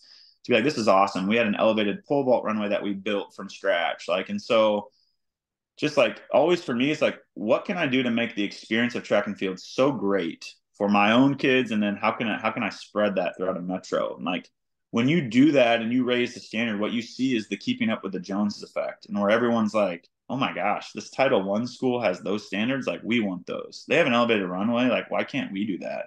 And I think the pressure comes from the parents and the students. And even with my track meet, like I had students, teams that decided not to come last year, and the kids were like, "We want to go to that meet, coach." And like those kids ended up competing at the meet. And so like this pressure through achievement and standard raising the bar, like in this competition within schools, like subconsciously moves the bar for everybody. And it's cool to see. And I have people still to this day reach out about our throwing facility and like, what are the dimensions of your circles? What is this? What is that? What I had a college coach call me. What surface do you use out in your shot put sector? We've seen it, we like it. Like, what is that in there? And like, so just raising the bar, and that was a process. And the program was like had a few individuals that were good and was kind of disjointed as far as like expectations, and some kids would like come down whenever they wanted and do different things, and our coaching staff was good, but we weren't a bunch of specialists that had a bunch of experiences. And so built the staff up, and like I said, a lot of really high level coaches that performed it at a high level, and I could go on and on about who those people are and what their performances was, but just thankful for the staff over the 8 years there. And just a couple like highlights of like things that occurred in that 8 year period. So we had this Bill Sum Invitational, and it was called a relays event. And it was dying because it was a relays event. I'm gonna be quite honest with you. There was another relays event before it in the calendar, and there's like a couple after, and like people were just tired of doing sprint meds and distance meds, and they wanted a traditional track meet. So we changed it. When I got there, it was basically 3 schools in Independence, and then 2 big schools JV. That was the invitational. And over 8 years, when I left last year, we were 40 plus schools, 4 to 5 states represented, Wow. live television. For 2 straight years, we've been on live television for that invitational. And it was resurrected. It's through so many people's efforts, and it's not just about me, but I think having a vision and the willingness to work towards what it means to have that level of a competition and an invitational is important. So that's one aspect of the growth that you can measure. Obviously, like the other aspect of measuring success is obviously what you do on the track and in the field. And so the school was over 100 years old. Harry Truman went to school there. Fogg Allen like coached there, the legendary coach at KU. Like it's an old school, and certainly there's some issues on our school records with the yards and the size of the implements and the hurdle heights and different things. But I mean, it's really old, and we have like in the field events, we have a pretty good idea, but like 9 school records and all field events, 4 state champions in my first 4 years. And I was going into, or my first 3 years, I was going in my 4th year with the #1 ranked girl in the discus who was a sophomore. And I'm thinking, man, this thing is easy. Like state champions are so easy to get. Like we can do this every year. And I was like I was looking down the road, like I got her for 3 more years. And then reality hits, and you're like, man, this is a lot harder than what it seems. And like sometimes athletes have a bad day. But anyway, back to the state champion thing. So like 4 state champions, like at the top of the podium in our school's history of a 100-plus-year-old school, there's been 25 individual state champions in anything.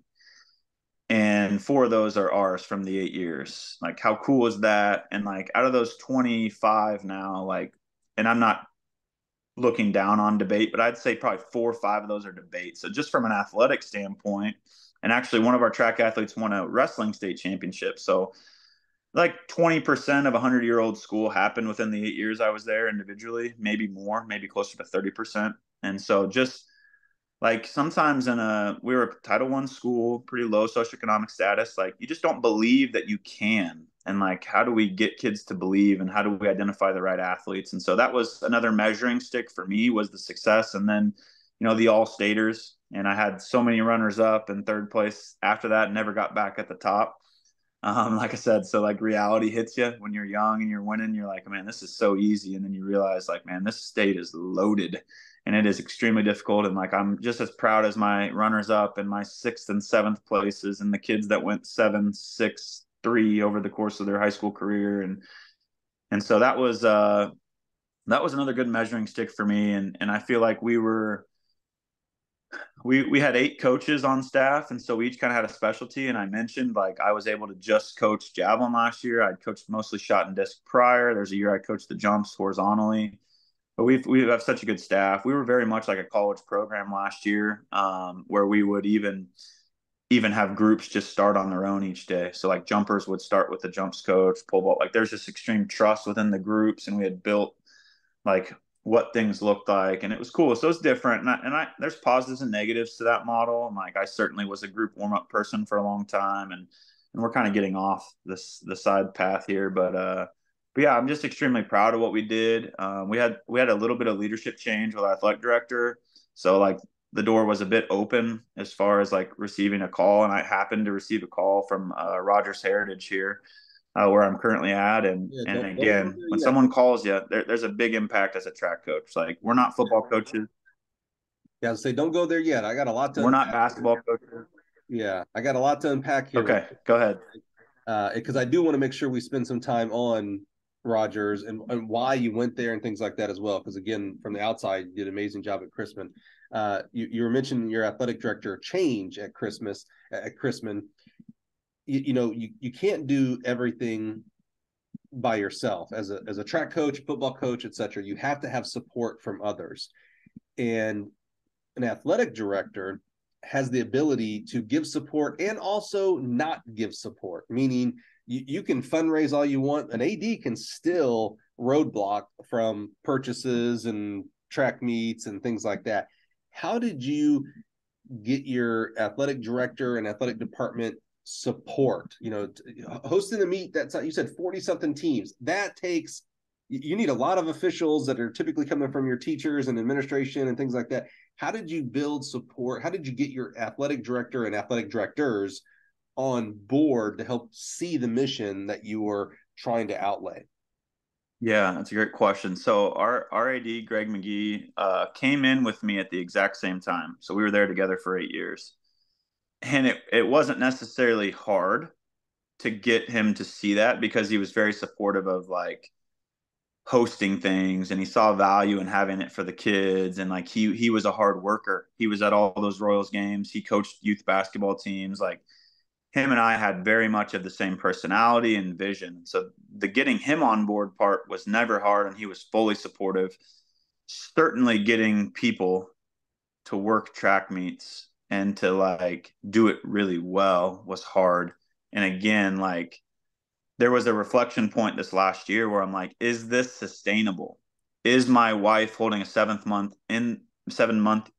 old? I don't know, it's so hard to say that, in the medals booth, and my father-in-law announcing, and a former student's dad in the bullpen after he just had like, knee surgery. Like, is this sustainable? Can I keep calling on the same people to work my long jump, to work my realtor, work the pole vault? Like, is it sustainable? And I had my staff and I had a discussion. They said, yes, we think it is. But it's just so much harder when you're pulling on people as the head coach and you're asking these people over and over and over again. So you're right. Like it's extremely difficult. We would collect gate through the parking lot of these invitationals because we have a very open campus with like a track you can see from all around the road and everything. And so just the number of gate workers and event workers, and like, again, it's a growth process. So like I didn't get to 40 teams in 2 years. Like it was a steady climb over the course of 8 years, and COVID's mixed in there. So we'll call it 7.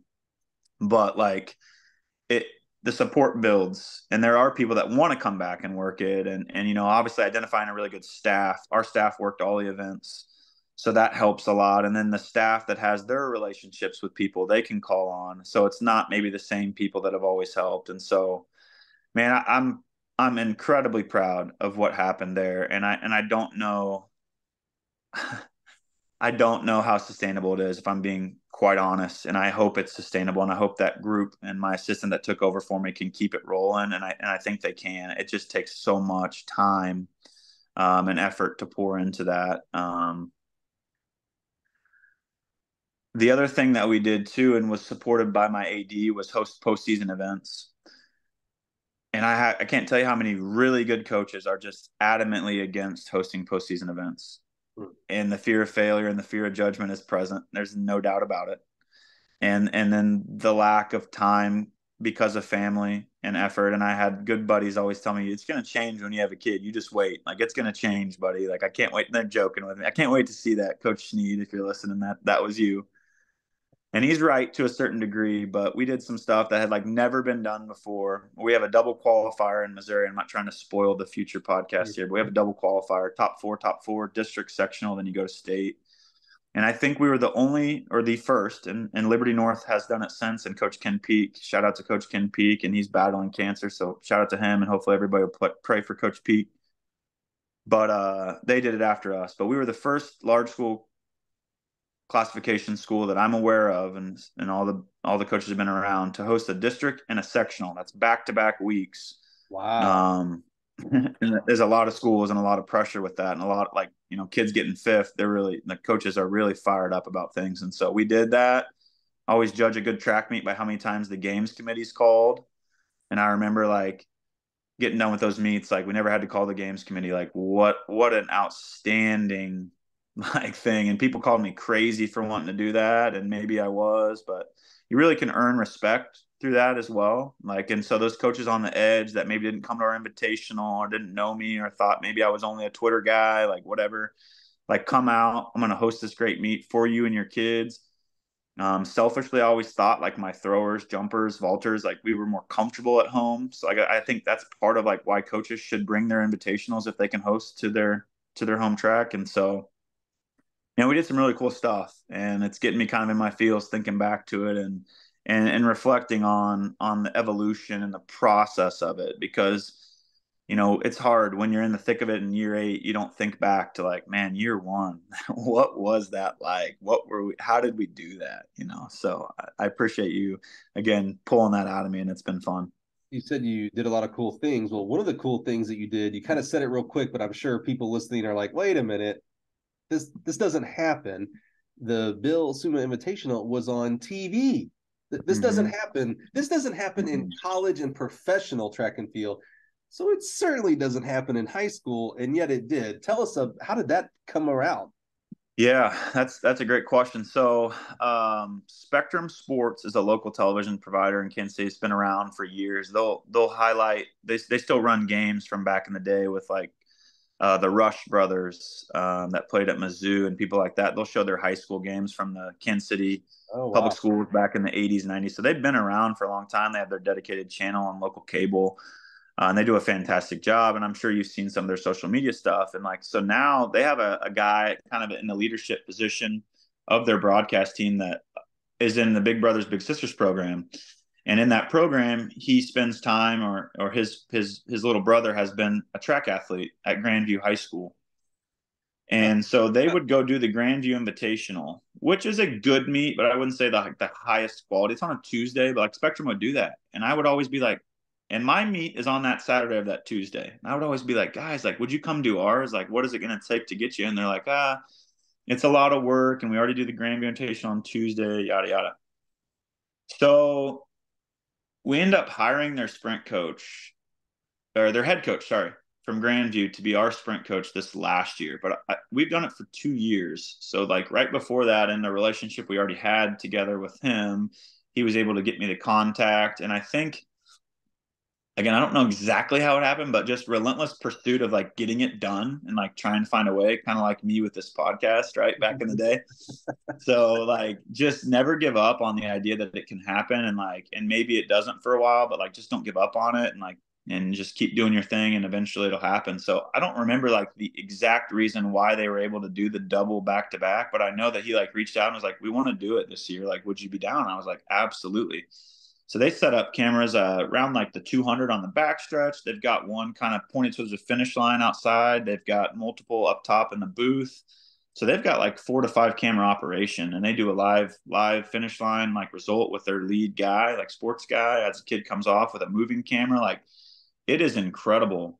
So like, if you want to build a meet and create buzz and like, and get the best kids there, like put them on television. And like Zaya Akins going to the University of South Carolina, 52.80 in the 400 as a high schooler in Raytown South High School. Like she could have gone to Arcadia. She told her high school coach, I want to go to the Bill Summit Invitational. I want to break the meet records at the Bill Summit that I set last year. Like, I want to be here. I don't want to go to Arcadia. Huh.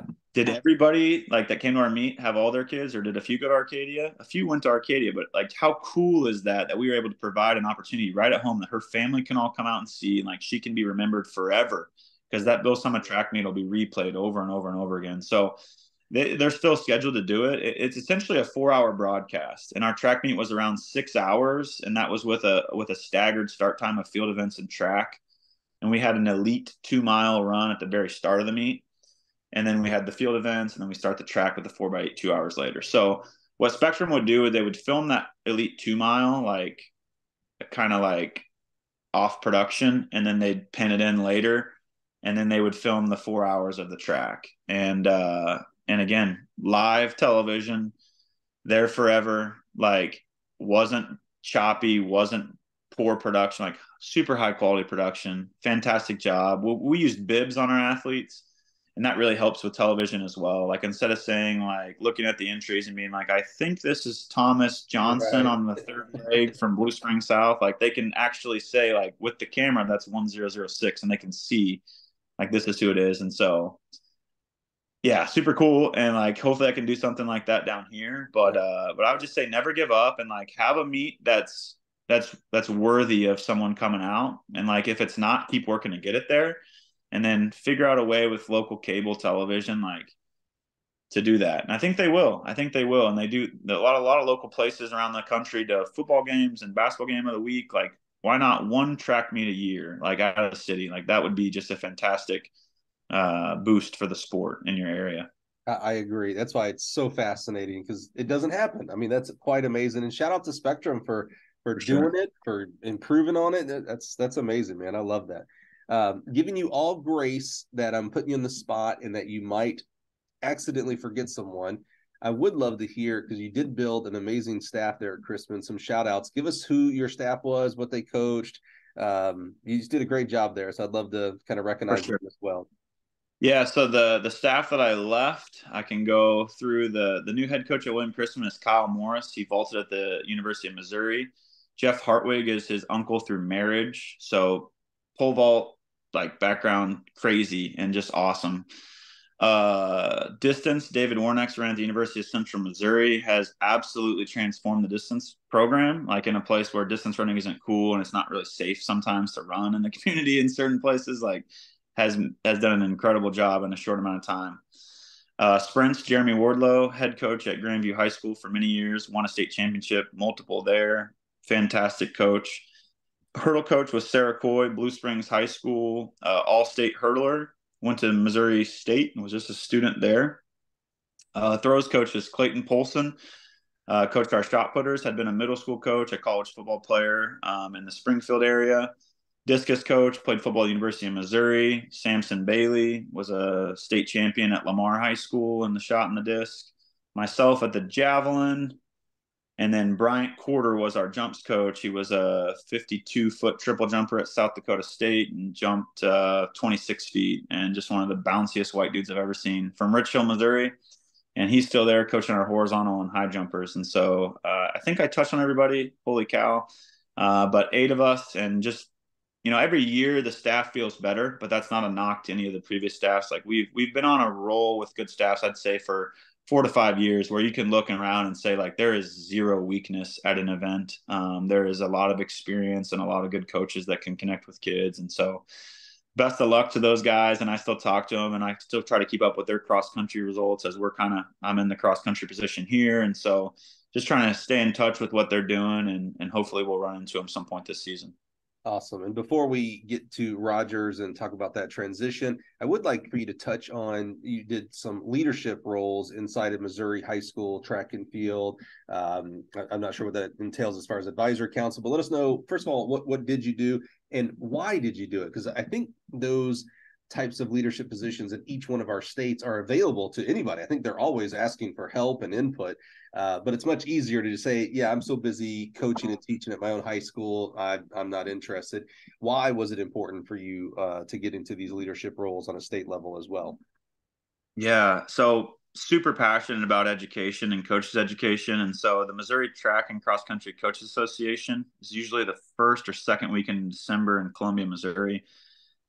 Third largest, to my knowledge, state association. You got Wisconsin, Texas would be in that mix, and then Missouri. We're just under 1,000 coaches every year at our clinic. And so, man, what a like something I didn't really go to early in my career, like that one. And I was doing professional ed through other routes. And then I thought one year I was like, I'll go check it out. And like I was like, holy cow, this is really cool. And like this can be better potentially, as far as like a lot of like who you get is the president's job, and the president like picks the audience. And so again, through hosting things and like building some respect through the acts that I did and for other programs, like I was able to be nominated and then voted on. And the first year I was nominated, I didn't get it. And they like to have some regional representation on that board. And so that may have been part of it, but like, you know, there was a failure. If you want to look at it that way, I came back the next year, asked the same people, like, would you guys be willing to nominate me? They were in the leadership positions and they were like, we'll nominate you. Absolutely. And then the group, the whole room of coaches, whoever's there votes, and you have to step out. And I got voted on last year, which is sad because I had to give it up when I moved. Super sad. But like I was going to be fourth vice president. So like you move up every year until you're president, and it's just a great organization. Like, and I still want to attend and support those guys and getting coaches to come. And I'd love to come back. We're going to come back as a staff down here in Arkansas to that as well. So that was kind of one leadership position. And the second was, again, just a new one, but getting involved with that advisory board at the state level. And so most coaches don't have good things to say about their state association, right? They feel like they're against them. I've been there. I've said things on Twitter that I probably regret saying. Like I've called people out. People do it all the time. Like whatever the state is, like you don't care about kids, you need to do this. Like, and it's great to have those opinions. And there's just a much more constructive way to do it. Like I got in the room and talked to the guy like face to face and like said like, hey, these coaches boxes restrictions are silly.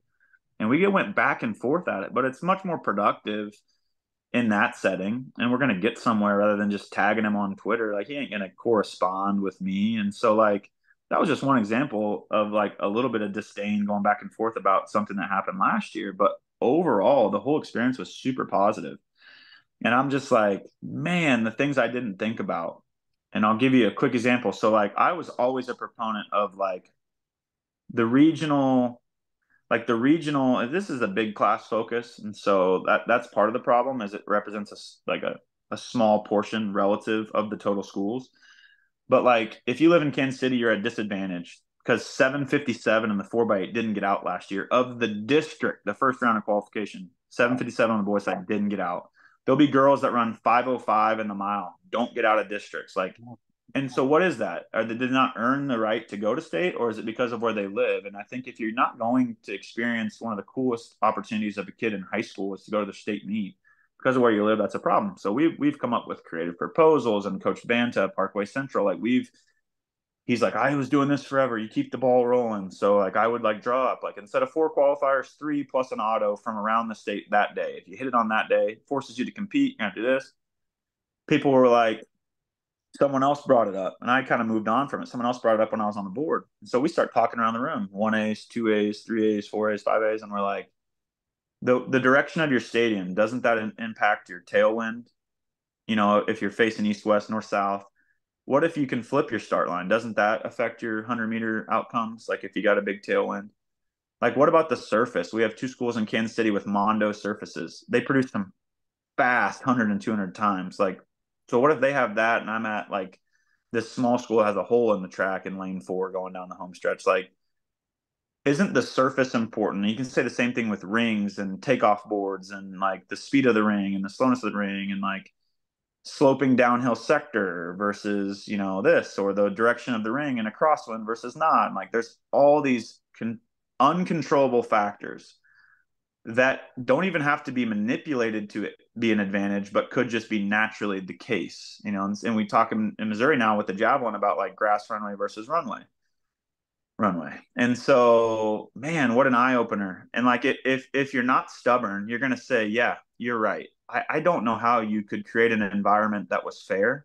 Because the real argument was always, well, it's going to be raining in St. Louis and sunny in Kansas City. And that's not fair for that extra qualifier to come from the sunny place instead of the rainy place. That's just one aspect of it. And it's so much deeper than that. And just being humble enough to listen to all those different conflicts that don't create a stable environment. And like, if your kid didn't get out because somebody else ran on Mondo with a tailwind and you're running on an old, beat up track, like you would feel like that was a disadvantage. So that was just a great experience on the advisory board. And I resigned that position as well and passed that along to a coach that I feel like is deserving to keep that role going. But I was so proud, and I think I tweeted it. I think we got 6 of my proposals passed. And a lot of it was just on standardization of like warm-up periods and making the state experience better for kids and coaches boxes and different things like that. And I'm an elimination of prelims for the 100 and 200 and high hurdles at the district meet. It was the only event that had a prelim on a track, and those kids were running 6-7 races sometimes. And so just proud of like some of the things, whether it was me or just chipping away over time and finally getting to a point where we can like make it happen. I think that was the case with the prelims, where everybody's using FAT now at all levels in our state. But yeah, just super excited and super humbled to be able to get onto those. Because I think in Missouri, it's pretty active track population. You have 1,000 coaches at the coaches convention. Like, there's a lot of people interested in leadership positions, but getting in there and being able to impart some change before I had to take a new opportunity, like I'm so thankful for that. I think it's prepared me well for my next stop and hopefully leadership opportunities to come in Arkansas. So you're on coach and advisories committees. You're on the Missouri Track High School Coach and Cross Country Coaches Association. Your stinking track meet is on TV, for crying out loud. That's amazing. You're building the program, and you leave for Rogers, Arkansas. Help us understand why the transition. Sure. So first and foremost, I think change is healthy, and I think it's necessary for continued growth. And I feel like we got Chrisman to a place that was pretty good, and certainly left it in a great place too. And like, somebody else gets to take their shot at it and keep trying to move it up. But I think 8 years, like if you look at a normal teacher is going to be teaching 30 years, I think 8 years is fair to say. It's about a 30-year career, and like, and much beyond track. But like, all I knew about public ed was what independent schools did. And I knew there was other ways and other things that were being done, not better or worse, but like, there's other ways people do things. And I always thought, like, how do I know if this is the best case scenario, if it's the only thing I've ever experienced in terms of like practices and bell schedules and professional development? And so it was a natural kind of time to be open to a change with the athletic director position change. It was a natural time with kind of where I was in my life, and with my son being born in February. A lot of times decisions as the kid gets older is based on their friends and their school. And like, right now he's in a great daycare. So I'll be honest, like, I don't know that I could move my son out of this daycare until he's ready to be done.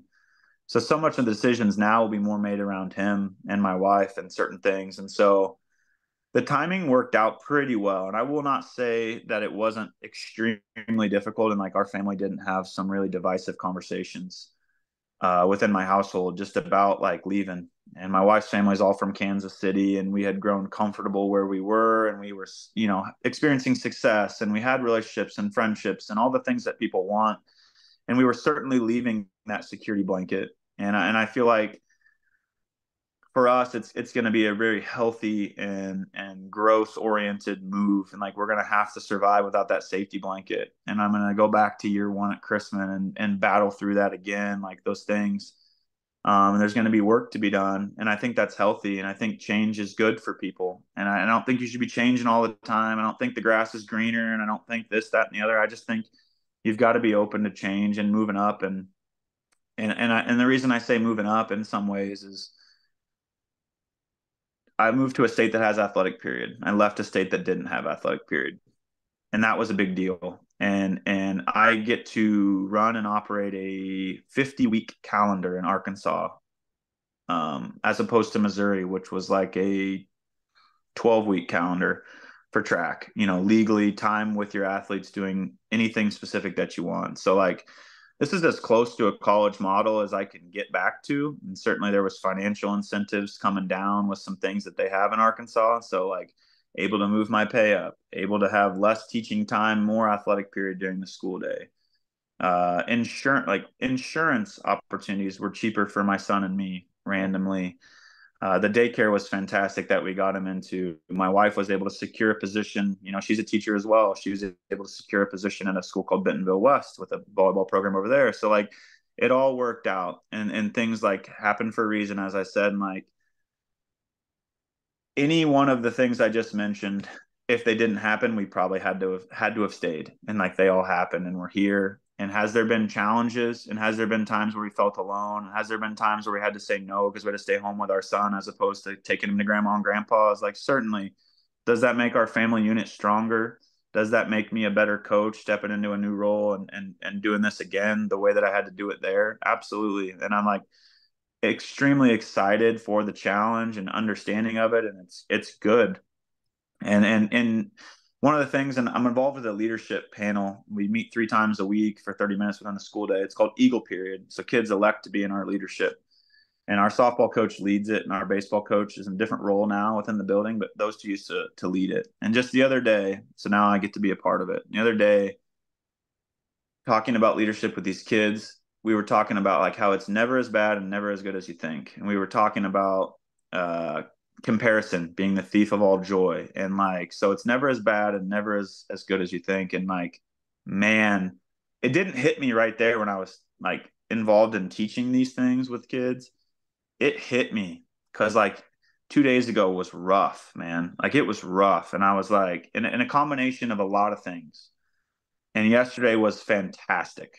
And I'm just like, it's never as bad as you think. It's never as good as you think. And you can take that mentality into life daily. You can look at jobs that way. You can look at like, but like just be grounded in that idea, and keep working, for what you think is right for kids, and keep serving others and keep serving the community and doing things like that. And you'll be in a good place. Well, let's wrap up, and let me put you on the spot one more time. You're taking over a new program. You've come off of building a program as well, so you've got some experience. You've got some 2020 hindsight of like, oh, I wish I would have done this a little differently, things like that. Give us, someone else right now is taking over a new program either today or a year from now. They are taking over a new program. What are the top 3 things that you have on your to-do list to make this program successful as quickly as you can? Yeah. So 3, here we go. It's gonna be tough to hammer it down. Being clear in your expectations, because there's going to be a difference between you and the previous coach, no matter what. Joe Bryant, Brooks Hedstrom, fantastic job. Left this program with, in the cross country, 7 of the top 10 all time graduated in 2023. Wow. Unbelievable what they did. I'm inheriting some of the younger kids. We had some kids quit in the transition. Understandable. You're always going to have attrition through change. So set your expectations, be confident, and have conviction in them, and stick to them, and don't try to be their friend. Don't change your expectations because of what someone else may have done. Don't think that you're too hard on them or, whatever, but establish what you think is important and get that every single day and be consistent as you can in that. The second would be establish leaders within your program. And I think that's incredibly important. How do you do that? Looks a lot different. You can't leave it to practice time. And that sounds really weird, but like, if you leave it for practice time, like it's not going to go well. Like if you're trying to teach it for 10 minutes every practice, like, I mean, maybe, but like, I just feel like opportunities exist daily to connect leadership to what you've observed in your practice. Like use those opportunities, and like, can you get a leadership class in your school and get your kids into it? Can your AD lead a leadership panel of selected people from each team? It's been 3-4 weeks since we started school. This leadership, it's through an RTI period called Eagle period. A lot of interventions happen over the school. It's 30 minutes. They select one each week, and they go Monday, Tuesday, Wednesday for 30 minutes.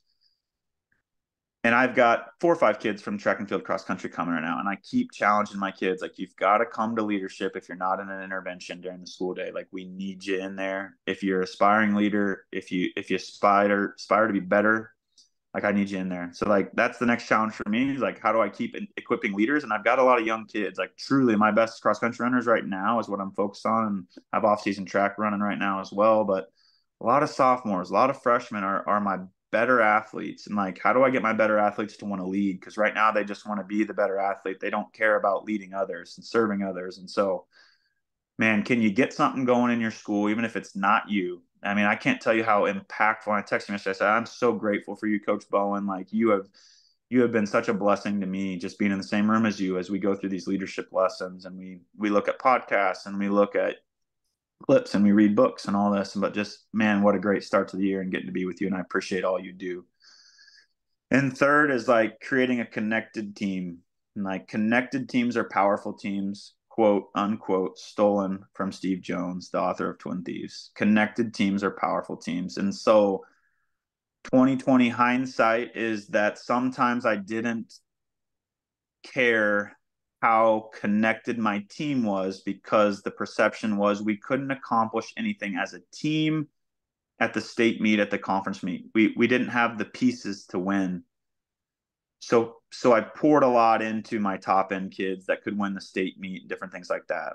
Not that I didn't pour into their kids, but from a team aspect, I wasn't focused on team at all. I didn't talk about the importance of team and connection.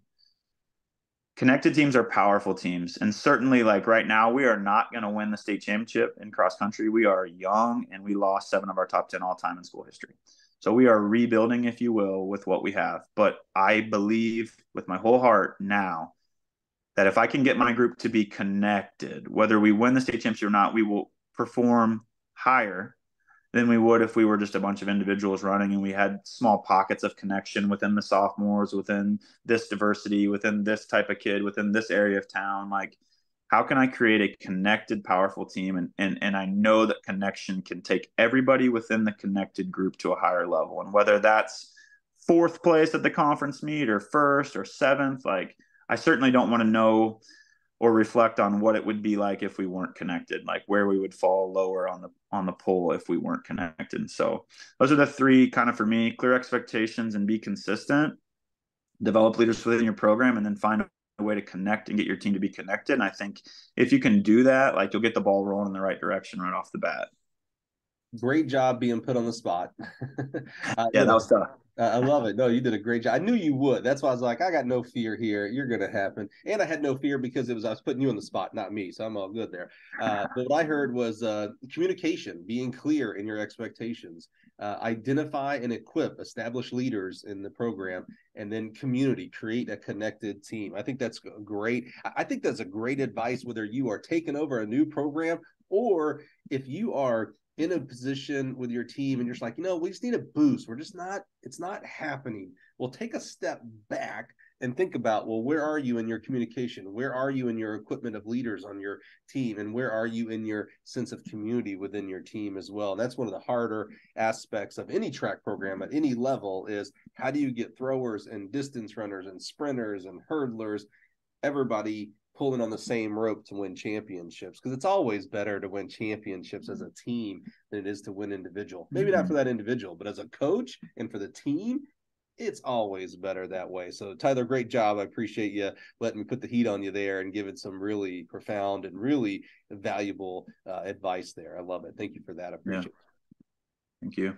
And thank you for being here, man. We're just hitting around the hour and 50 mark before we hit record, you're like, yeah, we won't go that long. Don't worry, Mike. And I was like, yeah, we'll see, buddy. I'm the guy who's done 200 of these, not you. I know how this goes. Your story deserves the time to be able to get kind of granular on what you've done, from being a junior college athlete to being a junior college coach. And then again, there's a big place in my heart for high school coaches, because this 14 to 18-year-old crowd, what you're doing with identifying and equipping leaders, man, how important is that? when I talk to college coaches, I always like to tell them, 99.9% of your kids ain't going pro in this sport, but they're all going to become moms, dads, business owners, teachers, etc. Well, same thing for your athletes. 99% of them probably aren't going on to compete in college, right? But they all are going on to become moms and dads and business owners and teachers and etc. And so that leadership that you pour into them is really impacting society. And that's one of the biggest impacts that you have in everything that you do, is the impact that you have on those young people in a positive manner. So I'm just so thankful for what you do as a track coach, as a teacher, and husband, and now as a new dad, man. And Coach was right. It is going to change. There's nothing like having kids, especially someone as conscientious as you. You're going to do a great job of really being impactful as a father to the little one as well, man. So just so proud of you. I appreciate all you do in your leadership. I'm really excited. You did all this stuff in Missouri, and that's great. It was needed, and you transformed Chrisman and their program.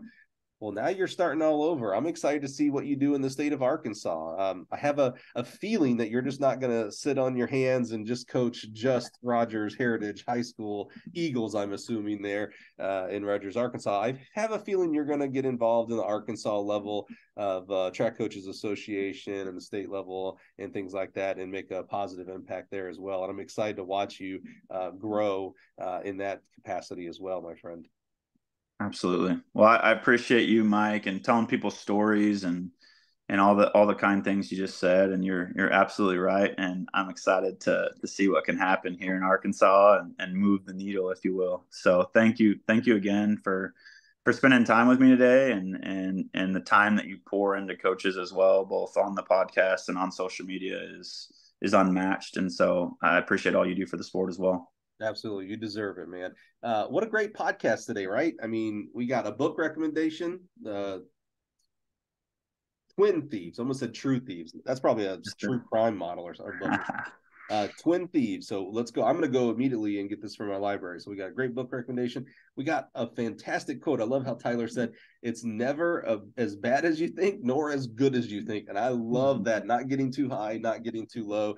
As a coach, as your own personal emotions and feelings of things that happen as a salesperson, I have to also be very cognizant of that as well. And then we got 3 great, not just recommendations for taking over a new program, but just as being a coach and maybe being a teacher as well. I bet those would apply there. So thanks for being here today and listening to this great coach's story. Join us next week in the Gill Connection I can't even speak. Join us next week on the Gill Connections podcast, where we'll uplift and honor another great coach in this great profession. Have a good week, everybody.